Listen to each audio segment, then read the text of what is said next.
আজ মহাশ্বেতা দেবীর গল্প শতক থেকে পাঠ করে শোনাব। আজকের গল্প সতী রানীর ঘাট।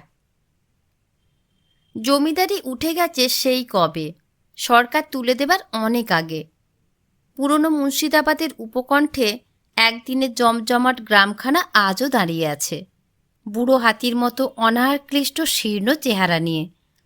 মস্ত জমিদার বাড়ির একদিকটা ভাঙা স্তূপ, সেখানে স্বচ্ছন্দে সরীসৃপ বিহার করে। শীতের সময় চিতাবাঘের ছানাকেও খেলা করতে দেখা গিয়েছে। অন্যদিকটা একেবারে অটুট, সেখানেই শশাঙ্ককে আনল অনাদি। অনাদিদের পুরানো লাইব্রেরি, নাটঘর আর ছবি সংগ্রহের কথা শুনে শশাঙ্কই প্রথম আগ্রহ দেখায়। খুবই উৎসাহী হয়ে ওঠে সে। প্রবাসী বাঙালি ছেলে, অর্থ আছে, তাই মনে রোমাঞ্চ আছে প্রচুর। নাটঘর দেখে কিন্তু হতাশ হল শশাঙ্ক। ভাঙা শ্বেত পাথরের টেবিল, বিবর্ণ ধুলো ভরা জাজিম, দেয়ালের গিল্টি করা ফ্রেম থেকে বিবসনা বিদেশিনী বিড়ানত মুখে চেয়ে আছেন। স্থানরতা সুন্দরীর দিকে কিউপিট অতর্কিতে সরসন্ধান করছেন। বিবর্ণ ক্যানভাস, রং খসে পড়েছে। একটি ছবির সামনে এসে দাঁড়িয়ে গেল শশাঙ্ক। কলসি কাঁকে একটি ষোড়শী মেয়ে, ঘাটে এক পা আর জলে এক পা রেখে দাঁড়িয়ে আছে। তেল রঙের ছবি, ফিকে হয়ে এসেছে, তবু বুঝতে ভুল হয় না মেয়েটির মুখ আশ্চর্য সুন্দর। পাটি পেতে চুল বাঁধা, কানে মাকড়ি, গলায় সোনার মুরকি মালা, ছবির নিচে দেয়ালে সিঁদুরের ফোঁটা, কাগজের ফুলের মালায় ছবিখানা জড়ানো। ছবিটিতে কোনো মোহিনী জাদু আছে, শশাঙ্ককে অদ্ভুত আকর্ষণ করল। অনাদি বলল, এরই নাম সতী রানী, আর এই সতী রানীর ঘাটেই আজও মেয়েরা পুজো দিয়ে যায়। এখন তো চাষা গ্রাম, চাষি ঘরের মেয়ে বউরাই আসে। ভাগীরথী সরে গিয়েছে ঘাট থেকে। এই সতী রানীর পরেই নাকি আমাদের বংশের সৌভাগ্য। এই ভাঙা বাড়িও যে মারোয়ারি কিনে নিচ্ছে, তাও সৌভাগ্য বলেই ধরতে হবে। রাতে শশাঙ্ক বিশ্রাম করতে গেল তেতলার ঘরে। নামেই 3 তলা, একদিকে নিচু ঘর, সামনে ঝুল বারান্দা, ওপাশে একটা 12 মেশে শ্বেত চাপার গাছ আছে। বাতাসে তার গন্ধ এলো। এই ঘরটি ভালো, তাই অতিথিকে দেওয়া হয়। ফরাস বিছানা পাতা, কাঁসার গ্লাসে জল, হাত পাখা, কুচানো সুপুরির নিখুঁত আয়োজন। এতক্ষণ আবহাওয়া খুব গুমোট ছিল। বৈশাখ মাসের শুক্লা তিথি। সহসা বাতাস উঠল হু হু করে। সেই কত দূরের মাঠ আর বন পেরিয়ে ধান ক্ষেতের উপর দিয়ে বাতাসটা ছুটে এসে শশাঙ্কর ঘরখানাকে এলোমেলো করে ফেলল এক নিমেষে। অনাদি বলেছে এবাড়ির গল্প বলতে পারেন একজন, তিনিই আসবেন কাজ মিটিয়ে, রাত বাড়লে। এই ঘর নাকি একদিন সেই মেয়েটির ছিল। এখন শুয়ে শুয়ে তার কথা মনে করতে খুব ভালো লাগলো শশাঙ্কর। বিবর্ণ রঙের টানে আঁকা একখানা সুন্দর মুখ। না জানি মানুষটি কীরকম ছিল। এই ঘরখানায় তার সেই সব স্বাদ কামনা ছড়িয়ে আছে। যদি অন্তর থেকে চাওয়া যায়, তবে কি সে আর একবার প্রাণবন্ত হয়ে ওঠে না, ফিরে আসে না আর একবার? এমনই জ্যোৎস্না ধোয়া বাতাস বওয়া নিশুত রাতে এমন নিঃশব্দে ঢুকেছেন মহিলা যে চমকে উঠল শশাঙ্ক। সুন্দর চেহারায় আভিজাত্য, সাদা ঢাকাই শাড়িতে ঘোমটা টানা। একটু হাসলেন, বসলেন টুল টেনে। নমস্কার করল শশাঙ্ক। বলল, ওরা শুয়ে পড়েছে? অনাদি, সীতা আর নিতাই তো? হ্যাঁ, ঘুমিয়েছে, নইলে কি আর আসতে পারি? সবাই ঘুমিয়েছে। ঘাড় নেড়ে জানালেন মহিলা। ইনি যে কে তা জানে না শশাঙ্ক। সম্ভবত কাকিমা হবে অনাদির। আবার সুন্দর করে হাসলেন মহিলা। বললেন, এসব গল্পগাথার ভাঁড়ারি হয়ে আমি বসে আছি, কেউই শুনতে চায় না। আলোকে পিছনে রেখে বসলেন মহিলা। এতক্ষণে তার চেহারার সঙ্গে এই নৈশ প্রকৃতির যেন কিছুটা মিল হলো। রহস্য নামল তাকে ঘিরে। মুখখানা আড়াল হলো। কথাগুলো সুন্দর হয়ে ঝরে পড়তে লাগলো। আস্তে আস্তে প্রাণবন্ত হয়ে উঠল কাহিনী। 140 বছর আগেকার কথা। এই রায়বাড়িতে তখন জমজমার শেষ নেই। রায়দের জমিদারি রাখবার নীতিই হচ্ছে দাপট আর শাসন।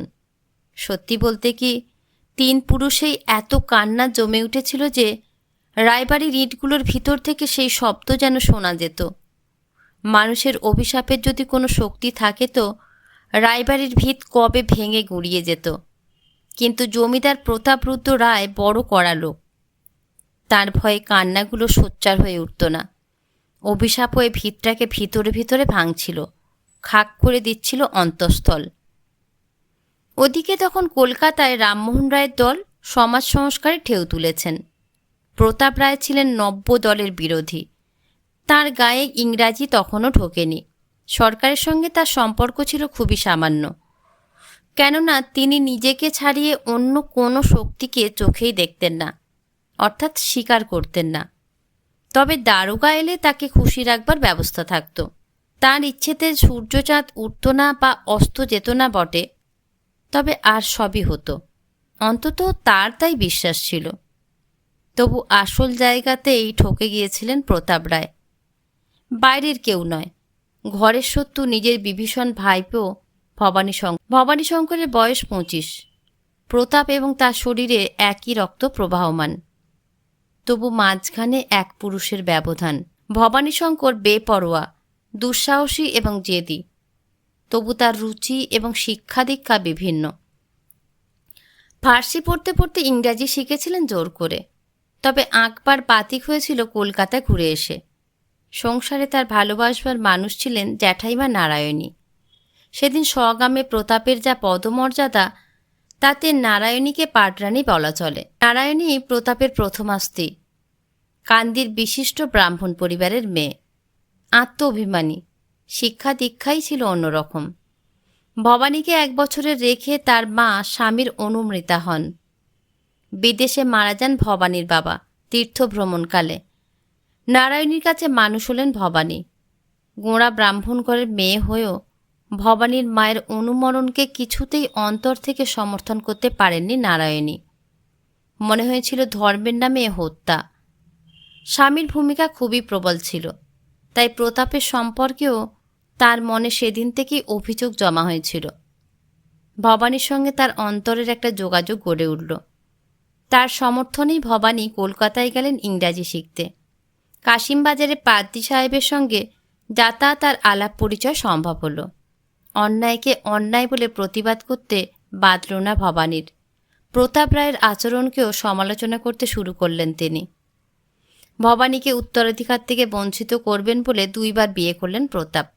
একটি সন্তানও হলো না। মাঝখান থেকে ভবানীর সঙ্গে আবার বিরোধ লাগলো। ভবানীর প্রত্যেকটি আচরণের পিছনে নারায়ণীর প্রত্যক্ষ সমর্থন দেখতে পেলেন প্রতাপ। দেখে তার ঠোঁট আরও চেপে বসল। কপালে আর একটা রেখা পড়ল। এই একটা জায়গায় তার পরাজয়। প্রতাপ কেন যে পরাজয় স্বীকার করেন, অনেকের কাছেই তা দুর্বোধ্য। সম্ভবত অন্তরেরও অন্তরে কোনো আত্মপ্রসাদ অনুভব করেন প্রতাপ যে হ্যাঁ, প্রতিপক্ষ তার যোগ্য। ভবানী ও তার শিরায় একই রক্ত বইছে। এরই মধ্যে একটা ঘটনা ঘটল। জলঙ্কির ওপাশে বিলেত জমি বন্দোবস্ত করতে গেলেন ভবানী। কাজ তো যৎসামান্য। এখানের আবহাওয়া অনেক অন্যরকম। শিকার করা, স্বচ্ছন্দ ঘুরে বেড়ানো, কোনো বাধাই নেই। এত ভালো লাগলো ভবানীর যে গ্রামে ফিরতে ইচ্ছে হলো না। এমনি সময় একদিন সন্ধ্যার মুখে বিলের পাশ দিয়ে আসছেন ভবানী। সহসা দাঁড়ালেন।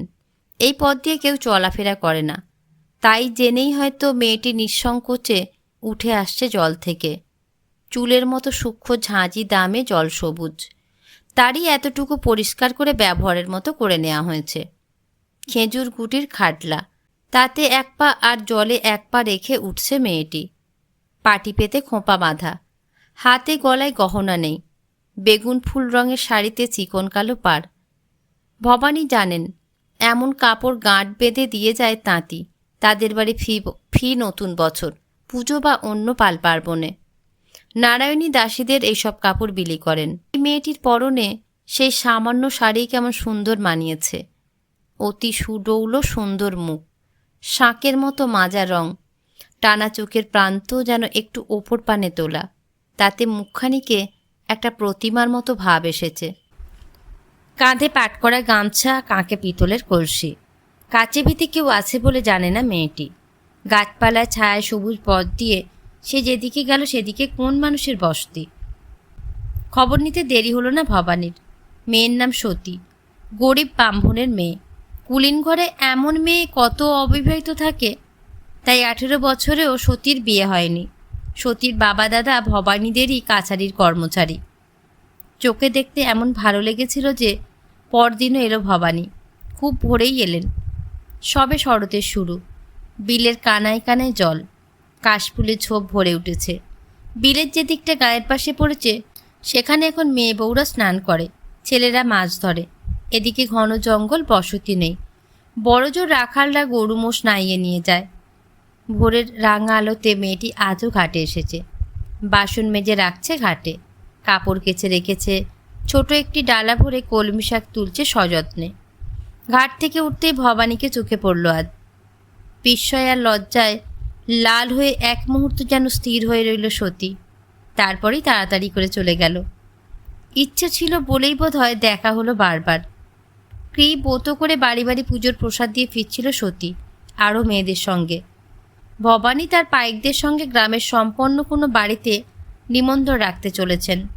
দুজনে মুখোমুখি হতে সতী লাল হলো লজ্জায়।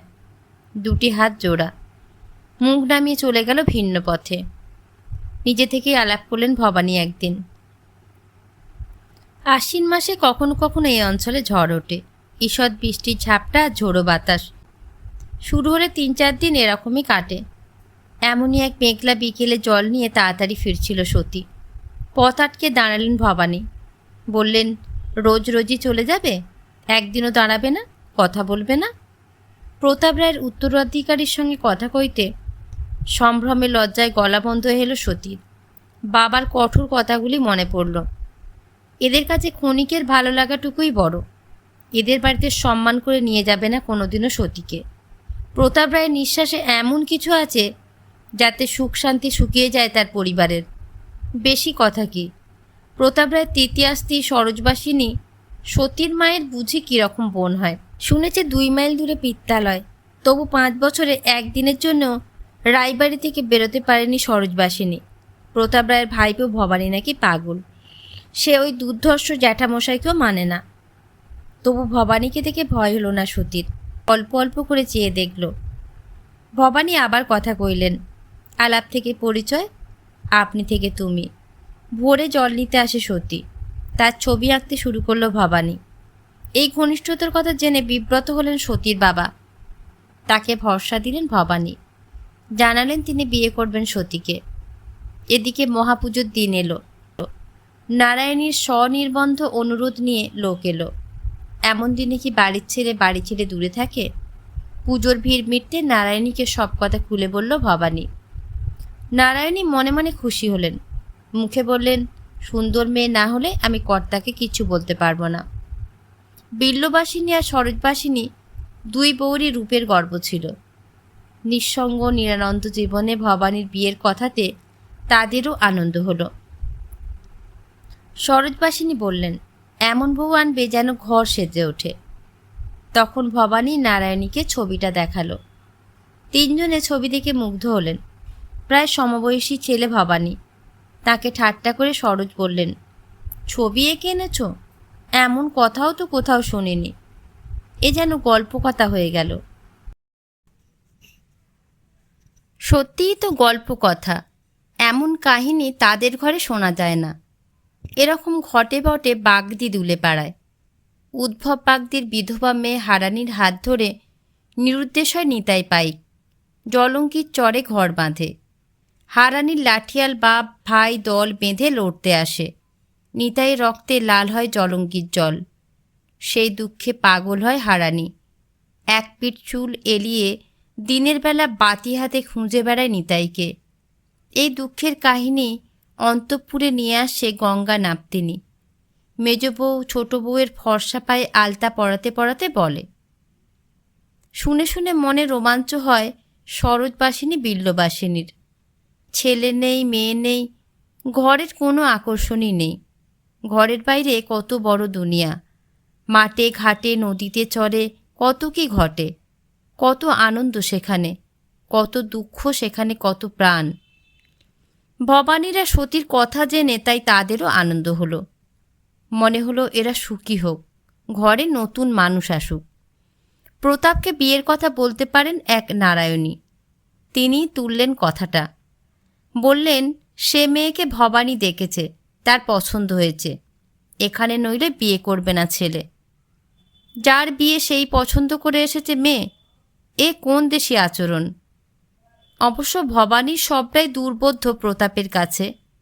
একটা কেন, 10টা বিয়ে করুক না ভবানী, তবে কোথাকার কে মেয়ে তাকে জানেন না প্রতাপ স্ত্রীর কথা শুনেই তো মত দিতে রাজি হলেন না। শেষ অবধি প্রতাপ রায়ের নির্বাচিত ঠাকুরমশাই গেলেন। মেয়ে দেখে এসে তিনি জানালেন, মেয়ে যেন পূর্ণিমার চাঁদ, যেমন সুন্দরী তেমনই সুলক্ষণা। এ মেয়ে ঘরে এলে বংশের পরম গৌরব হবে। শেষ অবধি প্রতাপ রায় যা করলেন তাতে অবশ্য কলঙ্কের অন্ত রইল না। তখন এরকম হামেশা ঘটত, আজও কচ্চিৎ শোনা যায় তাতেও কলঙ্ক হয়। এই কলঙ্ক যে আনে সে মহাপাপী। অঘ্রাণের মুখে যখন ওদিকেই কাছারি দেখতে বেরোলেন প্রতাপ রায়, নারায়ণীরই অনুরোধ ছিল সতীকে দেখে একেবারে আশীর্বাদ করে আসতে হবে। অঘ্রাণীর দিন দেখে বিয়ে হবে। কোন রাহু দৃষ্টি যে সেই লগ্নের ওপর কে জানে। সতীকে দেখে প্রতাপের বিভ্রম হলো। রূপের আকর্ষণ দুর্নিবার। তিনি যা করতে চলেছেন তা ঘোর অন্যায় জেনেও কিছুতেই নিজেকে ফেরাতে পারলেন না প্রতাপ। ভবানীর কথা দূরে গেল, নিজেই বিয়ে করলেন সতীকে। ছয় কাশীর ভিগুণ্ডুলির অব্যর্থ গণক, তার কথাগুলিও তাকে কম বিচলিত করেনি। এই মেয়ের থেকেই নাকি তার বংশের নাম থাকবে। মনে হলো এও বিধাতার আর এক নির্দেশ। বিয়ের সময় কিন্তু কোণে বারবার মূর্ছিত হয়ে পড়ল। ওদিকে সর্বনাশের খবর পেয়ে নারায়ণী জরুরি তলব পাঠালেন ভবানীকে। ভবানী যখন এসে পৌঁছলেন তখন সব হয়ে গিয়েছে। চরম অন্যায় করেছেন প্রতাপ জেনে শুনেই। এখন আরও অন্যায় না করে বুঝি তার উপায় নেই। তাই তিনি বড় হয়ে উঠলেন। একটি কাজের ফলে সকলের চোখে ছোট হয়েছেন তিনি, সেই বোধ তাকে নিরন্তর চাবুক মারছে। সবচেয়ে পরাজিত হয়েছেন তিনি সতীর কাছে। পৌরুষ দাবিতে সতীর দিক থেকে কোনো সাড়া পেলেন না। যাকে দেখে মুগ্ধ হয়েছিলেন সে প্রাণবন্ত রূপলাবণ্যের সজীব একটা প্রতিমা। সেই মানুষ যেন মরে গেল চোখের সামনে। এখন সেই মরা মানুষটাই যেন হিরে মুক্ত পরে তার ঘরে অনার হয়ে রয়েছে। এ তো তিনি চাননি। ভবানীর সামনে দাঁড়িয়েই বা কি বলবেন প্রতাপ? ভবানী শুনে ক্রোধে জ্বলে উঠেছিলেন। নারায়ণীকে সরিয়ে দিয়ে দেয়াল থেকে শুয়োর গাঁথা সরকিখানা তুলে নিয়েছিলেন। রায়বংশের উচ্ছৃঙ্খল রক্ত খেপে উঠেছিল। সামনে প্রতাপকে পেলে পরে হয়তো রক্ত বয়ে যেত দুজনের মাঝখানে, জন্মের মতো ছিঁড়ে যেত সম্বন্ধ। কিন্তু সামনে পড়ল সতী। প্রায় অন্ধকার সন্ধ্যার ছায়ায় তার মুখ আরও মলিন দেখাচ্ছে। রক্তহীন সাদা মুখ, সীমন্তে সিঁদুরের নিষেধ, আর লাল কাপড়ের শিথিল আঁচল। বড় বড় নিষ্পলক চোখে কোনো মিনতি দেখলেন ভবানী, ফিরে এলেন। তার পরদিনই দূরে পদ্মার ধারে চর আবাদে চলে গেলেন ভবানী। বাড়িতে একটা অশুভ ছায়া নামল। নারায়ণী স্বামীর সঙ্গে কথা বন্ধ করলেন। সরোজার বিল্লবাসিনীর সঙ্গেও প্রয়োজন ছাড়া কথা বলেন না। অন্তপুরে আসা বন্ধ করলেন প্রতাপ। আরও কি, সতীকে তিনি পরিহার করতে শুরু করলেন। তাকে হাতের মুঠোয় আনা অসম্ভব। তার সমস্ত চেষ্টা ব্যর্থ হলো। সতীর চারিপাশে একটা অলঙ্ঘ ব্যবধানের স্থির সমুদ্র। মৃত্যুপুরীতে নির্বাসিতা কোনো কন্যা যেন সতী। অপ্রত্যাশিত আঘাতে তার সমস্ত চেতনা বিমূঢ় হয়েছিল। আবার ধীরে ধীরে জাগল সে, কিন্তু একান্ত এক অপরিচিত জগতে। দেখল সকলের থেকে সে অনেক দূরে। এদের জগতের সঙ্গে তার কোনো যোগসূত্র নেই। দিন কাটে পুতুলের মতো, কতগুলো নির্দেশ আর অভ্যাসের অনুশাসন মেনে। রাতকে সতীর বড় ভয়। প্রতাপ কোনোদিন পুরুষ হয়ে ওঠেন। তুমি হাসতে পারো না, কথা কইতে পারো না? এত কি দম্ভ তোমার? এত এনে দিয়েছে তবু তুমি খুশি হতে পারো না? সতী পাষাণ হয়ে দাঁড়িয়ে থাকে। আবার কোনোদিন প্রতাপের গলায় অনুনয় নামে, আমি এ করতে চাইনি, বিশ্বাস করো ছোট বউ, ভুল করেছি আমি, বিশ্বাস করো। এ কথারও কোনো জবাব দেয় না সতী। শুধু ঠোঁট আর চোখ তার কোনো কথা বলতে চেয়ে একটু যেন নড়ে ওঠে, আবার স্থির হয়। হতাশ ও পরাজিত প্রতাপ তখন বেরিয়ে যায় নিচের ঘরে। অনেক রাত অবধি মদ খান আর ভ্রুকুটিল করে কি যেন ভাবেন। তারপর কোনো এক সময় ঘুমিয়ে পড়েন। তখন সতী একলা রাত জাগে। একদিন কোনো অদ্ভুত আকর্ষণে ঘর বারান্দা দালান দিয়ে পায়চারি করে বেড়ায়। কত ঘর কত বারান্দা।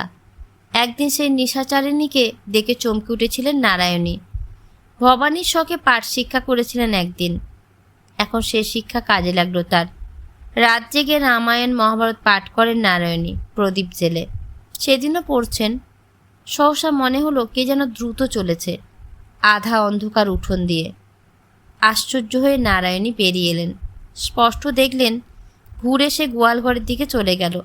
সেই গোয়ালঘরের পর নারায়ণীর নিজের ফুলের বাগান, তার উপরে সুবিশাল পুকুর আর তার পাড়ের পতিত বাগান। মনে হলো অলঙ্কারের রিনঝিন শব্দ শোনা যাচ্ছে সেদিক থেকে। সহসা তার আতঙ্ক হলো। ছোটবেলায় বহুকাল থেকে শোনা অনেক কথা মনে পড়ল। ত্রস্তে ঘর বন্ধ করলেন নারায়ণী। সতী বুঝল নারায়ণী ভয় পেলেন। মনে হলো ভয় পাবারই তো কথা। নিজের সব আশা আকাঙ্ক্ষা যার মরে গিয়েছে তাকে প্রেতিনী মনে করাই তো স্বাভাবিক। এমনিভাবে ঘুরতে ঘুরতে একদিন খিড়কির পুকুরের পথ ছিল সতী। কৃষ্ণপক্ষের চাঁদ, তাতে আঁধারই একটু স্বচ্ছ হয়েছে, আলো হয়নি।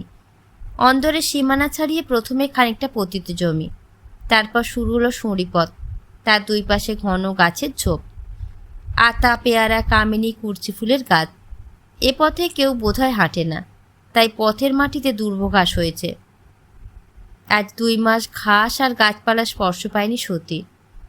বড় ভালো লাগলো তার। পুকুরের ঘাটে দাঁড়িয়ে মনটা তার জুড়িয়ে গেল। মাথার ওপর খোলা আকাশ, সামনে নিস্তরঙ্গ কালো জল, আশেপাশে বড় বড় ছায়াচ্ছন্ন গাছ। মনে হলো এতদিনে যেন মুক্তি পেল সে। দিবারাত্রি 4খানা দেয়ালের ভিতরে থেকে এই খোলামেলা জীবনটা যেন একেবারে ভুলতে বসেছিল সে। জলে পা ডুবিয়ে বসে একবার এই রাত্রির আকর্ষণে মনে হলো জলে নেমে যাই। এই ঠান্ডা কালো জলের নিচে হয়তো শান্তি পাব। তারপরে বাঁচবার বড় লোভ হলো। মনে হলো আত্মহত্যা পাপ। আর এখনও তো ভবানী আছে। যে পৃথিবীতে ভবানী আছে সে পৃথিবী সতী ছাড়তে চায় না। সেদিন থেকেই নিত্য বাগানে যায় সতী। বাইরে কাচারি বাড়ির বিলিতি ঘড়িতে 2টো বাজলেই আস্তে আস্তে নেমে আসে সতী। সমস্ত দিনটাই তার 3 তলার ঘরে একলা কাটে। রায়বাড়ির সকলে তাকে জানেও না। মাঝরাতে রায়বাড়িতে একটি সুন্দরী মেয়েকে এখানে ওখানে ঘুরতে দেখা গেছে, এই কথা মুখে মুখে ছড়াতে শুরু করলো। কোনো দিন নাকি বাগানের দিক থেকে মৃদু মৃদু কান্নাও শোনা গিয়েছে। এদিকে ভবানী ঘর ছাড়া। প্রতাপের দিনের বেলার মূর্তি যেমন রুক্ষ তেমনি ভয়াল। সবাই তাকে সমালোচনার চোখে দেখছে যখন, তখন তিনি বা বেপরোয়া হবেন না কেন? রাতটাকে নেশায় ডুবিয়ে রাখেন তিনি। ক্রমে দূরের মহালে অরাজকতা দেখা দিল। বাৎসনিক পরিক্রমার পথে কুলগুরু এলেন। দেখে শুনে নারায়ণীকে বললেন, বিচলিত হয়েছেন এ বংশের ভাগ্যলক্ষ্মী, শান্তি সস্তায়ন দরকার। নারায়ণীকে আরও সতর্ক হতে বললেন। নারায়ণী শুনলেন মাত্র, কানে নিলেন না। তারও চোখ আছে, কান আছে। পাপ স্পর্শ করেছে সব কিছু। রাতে কে কাঁদে? নারায়ণী জানেন এই বাড়ির লক্ষ্মী কাঁদেন বিলাপ করে। কোনো শান্তি সস্তায়নই আর মঙ্গল আনবে না। হয়কে নয় করা সম্ভব হবে না। শেষে অনেক ভেবে নারায়ণী ভবানীকে চিঠি লিখলেন। জানালেন একবার তিনি তীর্থ দর্শনে যেতে চান। ভবানী ছাড়া তার উপযুক্ত সঙ্গী কোথায়? ভবানী এলেন। নারায়ণীকে নিয়ে চলে যাবেন বলেই এলেন। অন্যথায় তার এ বাড়িতে ঢুকবার কোনো ইচ্ছে ছিল না। বাড়ির ভিতরে বিশৃঙ্খলা তার চোখে পড়ল। নারায়ণী বললেন, ওরা বলে প্রেত। আমি রোজ রাত্রে কান্না শুনি। বেশ বুঝি, কোনো অপদেবতা নয়। এ বাড়ির লক্ষ্মী এই বাড়ির অন্তরালে গুমড়ে গুমড়ে কাঁদছে। রাতে কান পেতে রাখিস, শুনতে পাবি। ভবানী হয়তো অন্য কথা সন্দেহ করেছিলেন। মনের দুঃখে নারায়ণী অনেক কথাই বলেন আমার যে মেয়েটি মরে গেল 1 বছর বয়সে, সতী যে তার চেয়েও ছোট। ওর মুখের দিকে চাইতে পারি না আমি, বুকের ভিতরটা পুড়ে যায়। এক রাতে ভবানী তাই কান্নার শব্দটুকু অনুসরণ করে এলেন। পট, অসত্য, পিপুল, দেওদার গাছের ঘন ঘন কুঁড়ির ফাঁক দিয়ে জ্যোৎস্নার আলো ঝরছে। শ্যাওলার সবুজ কালো পাথরের ঘাটের উপরে যেন জ্যোৎস্নার জমাট বেঁধেছে। হিরে মুক্তোর গহনায় ঝিকমিক করছে আলো। দেখে নিচু হলেন ভবানী। বললেন, কাঁদো কেন সতী? আজ কতদিন পরে দেখা, হয়তো চমক লেগে পায়ে পিছলে যেত সতীর। ভবানীর সংস্কারের কথা মনে রইল না। ধরলেন সতীর হাত, বললেন, শান্ত হও, বসো, কথা আছে। বটগাছের বড় বড় ঝুড়ির নিচে ঘন অন্ধকার। ভবানী সতীকে সেখানে বসালেন। বললেন, সতী, সাহস করো, কথা আছে। তার পরদিনও এলো সতী, তার উপরে আর একদিন। প্রতাপ জানেন না, কেউ জানে না। 15 মিনিট, 20 মিনিট, আধ ঘন্টার জন্য দেখা হয়। ভবানী বলেন, আমি অনেক দেশের মানুষ দেখেছি, বিদেশ দেখেছি। সাহেবদের কাজ নিয়ে চলে যাব গঙ্গা বেয়ে এলাহাবাদ বা কানপুর, সেই সুদূর পশ্চিমের দেশ। যে কাজ করব তুমি আর আমি সুখে থাকব। অসম্ভব প্রত্যাশা, মৃতকে যেন প্রাণ দেওয়া হবে। সতীর গলায় কথা ফোটে না, ফর্সা গলায় নীল শিরাটা কাঁপে দপদপ করে। বলে, কিন্তু কেমন করে হবে? কেন সতী? ভয় করে। ভয় কি সতী? আমার সঙ্গে যাবে তাতেও ভয়? কিন্তু কিন্তু নয় সতী, এই বিয়ে আমি মানি না। সেই বিলের ধার, জলে দাঁড়িয়ে দুজনে দুজনকে কথা দিয়েছি, সেই আমাদের বিয়ে। এই অনাচার আমি মানি না। ভবানী যখন এত ভরসা দিতে পারেন, সতীও একটু ভয় হারায়। বলে, বেশ, তারই ব্যবস্থা করো, তাড়াতাড়ি করো, আমার কেমন ভয় করে। কেন? রাতে জেগে দেখেছি, দরজার কাছে দাঁড়িয়ে বড়রাই যেন কেমন করে আমাকে দেখছে। ওর চোখ দেখলে আমার বড় ভয় হয়। নদীতে জল না বাড়া অবধি তো অপেক্ষা করতেই হবে সতী। আর কত দেরি? অন্তত 4 মাস।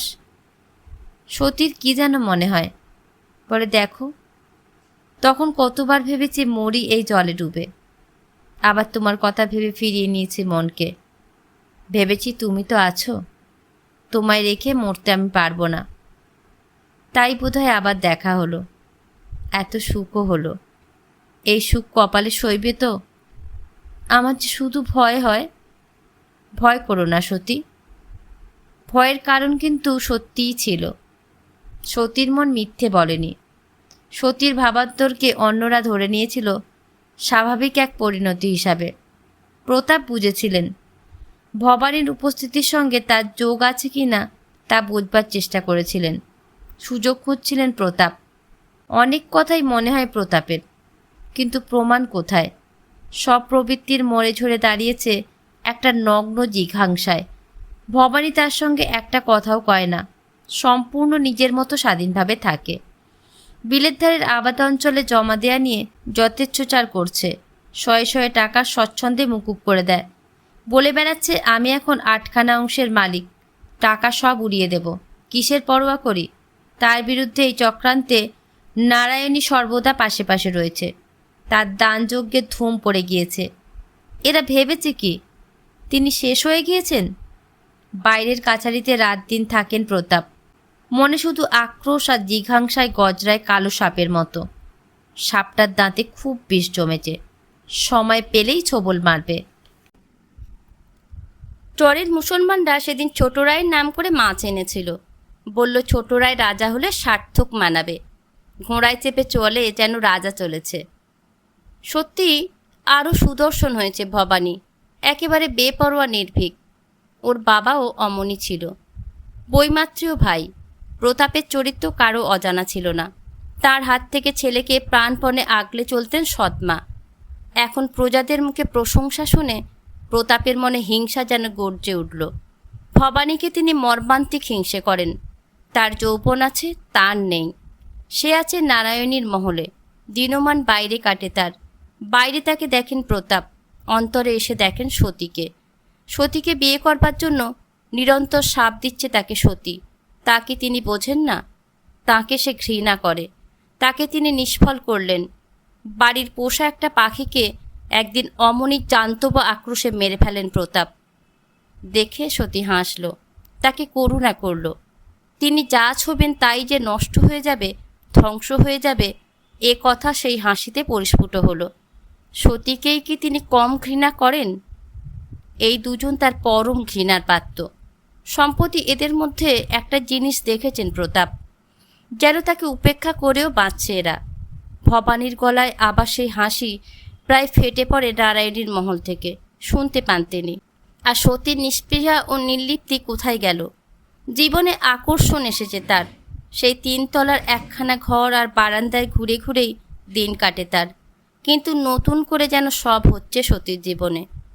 দেখতেই কি কম সুন্দর হয়েছে? পাণ্ডুর জ্যোৎস্নার মতো রঙে এসেছে রক্তচ্ছ্বাস।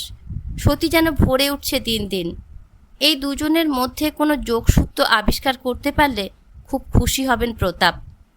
যোগ যে আছে তাতে সন্দেহ নেই, নিঃসংশয় হয়েছেন মনে মনে প্রতাপ। কেমন করে যেন মনে মনেই জেনেছেন। এখন শুধু ধরতে পারলে হয়। কেমন করে যে নিঃশেষ করে দেবেন তখন, সেই চিন্তাতেই একমাত্র আনন্দ পান প্রতাপ। সুযোগ কোথায় অপেক্ষা করছিল তা প্রতাপও জানতেন না। এবার হোলিতে 3 দিন ধরে উৎসবের আয়োজন হলো। যাত্রাগান, পালা, কীর্তন চলল সরকারি খরচে। শ্যামরায়ের মন্দিরে যে দোল মহোৎসব হলো তাতে 300 টাকা দিলেন নারায়ণী। রায়বাড়িতে গত কয় মাস ধরে যে গুমট জমে উঠেছিল তার কথা ভুলে গেলেন সবাই। দ্বিতীয় দিন রাত 1টার সময় নিমাই সন্ন্যাসের যাত্রা বড় জমে উঠেছে। আসরে সবাই বিমোহিত। আজ প্রতাপও এসে বসেছিলেন। লক্ষ্য করলেন ভবানী আসর থেকে উঠে গেল। মেয়েরা বসেছেন দর দালানে, দেখছেন টিকের ফাঁক থেকে। সেখান থেকেও কেউ উঠে গেল কি?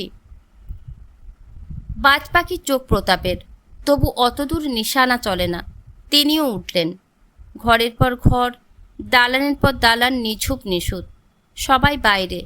3 তলায় সতীর মহলে অনেক দিন আসেন না প্রতাপ।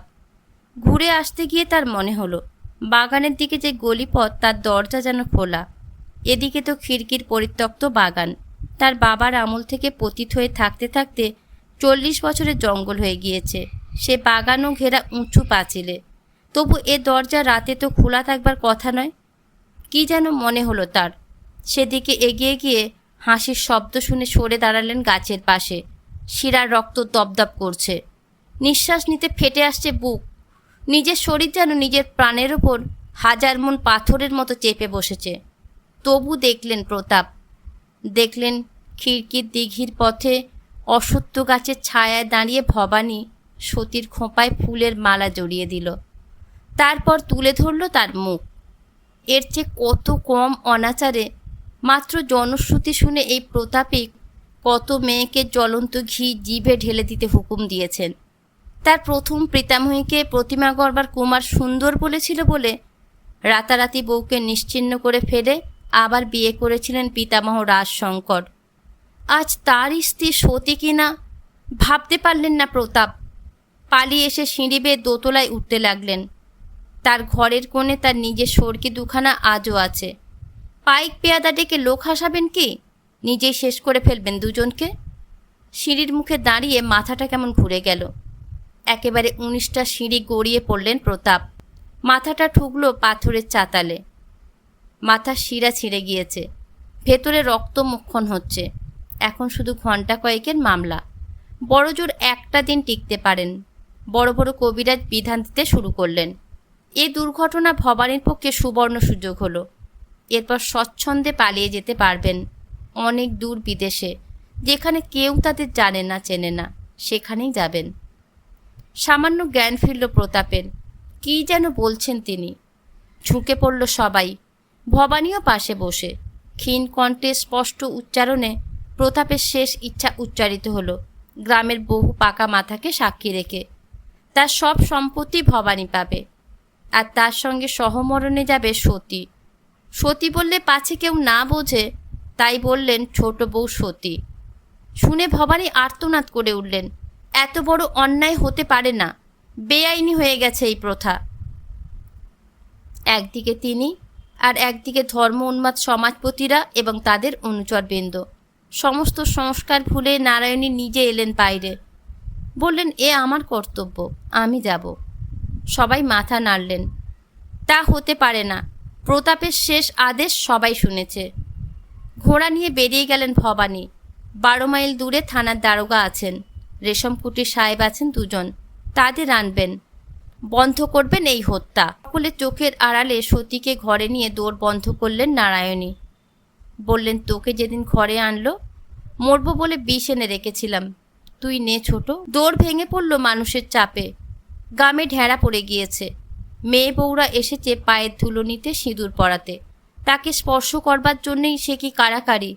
কেউ আমের শাখা ভেঙে এনেছে, কেউ রুগ্ন ছেলের কপাল ঠুকে দিচ্ছে সতীর পায়ে। গহনা ঝাঁপিয়ে এনে পড়াতে বসলো কেউ। জমিদার বাড়ি মানুষে ভরে গেল, ঘরে দৌড়ে মানুষ। একা নারায়ণীর প্রতিরোধ সেখানে কতটুকু। সাহেব 2 জন আর দারোগাকে নিয়ে পৌঁছতে পৌঁছতে রাত অনেক হয়ে গেল। রায়বাড়ির সামনে যখন ঘোড়া থামালেন ভবানী, তখন এ বাড়ি অন্ধকার করে আলো জ্বলে উঠেছে সেই অনেক দূরে জলঙ্গির তীরে। হাজার মানুষের কোলাহল আর চিতার আগুন আকাশের দিকে লাফিয়ে লাফিয়ে উঠছে। ভবানী ঘোড়া নিয়ে বেরিয়ে গেলেন চিরদিনের মতো। ঘোড়ার পায়ের শব্দ দূর থেকে দূরে চলে গেল। শশাঙ্ক বলল, তারপর? মহিলা বললেন, তারপর থেকে ওই ঘাটের নাম বিখ্যাত হলো।